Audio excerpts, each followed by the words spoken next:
Gold smuggling ಕೇಸ್ನಲ್ಲಿ ತಗಲಾಕೊಂಡಿರುವಂತಹ ನಟಿ ರನ್ಯಾಗೆ ಸಂಬಂಧಪಟ್ಟಂತೆ ಒಂದಷ್ಟು ಡೀಟೇಲ್ಸ್ ಲಭ್ಯ ಆಗ್ತಾ ಇದೆ. ಆಕೆಯನ್ನು ಈಗಾಗಲೇ ನ್ಯಾಯಾಂಗ ಬಂಧನಕ್ಕೆ ಒಳಪಡಿಸಲಾಗಿದೆ.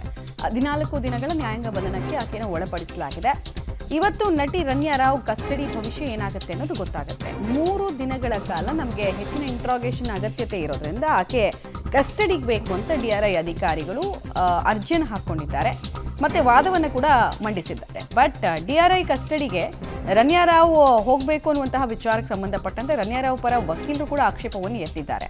ಪೊಲೀಸರ ಕಸ್ಟಡಿಗೆ ಕೊಡದೆ ಜಾಮೀನು ಕೊಡೋದಕ್ಕೆ ಅವರು ಮನವಿ ಮಾಡಿಕೊಂಡಿದ್ದಾರೆ. ಎರಡೂ ಕಡೆಯ ವಾದ ಪ್ರತಿವಾದವನ್ನು ಆಲಿಸಿ ಇವತ್ತು ಆದೇಶವನ್ನು ಕೋರ್ಟ್ ಕಾಯ್ದಿರಿಸಿದೆ. ಏನಾಗುತ್ತೆ ಅನ್ನುವಂಥದ್ದು ಕುತೂಹಲ. ಆರ್ಥಿಕ ಅಪರಾಧಗಳ ವಿಶೇಷ ಕೋರ್ಟ್ನಿಂದ ಇವತ್ತು ಆದೇಶ ರನ್ಯಾ ರಾವ್ಗೆ ಸಂಬಂಧಪಟ್ಟಂತೆ ಹೊರಬೀಳುತ್ತೆ.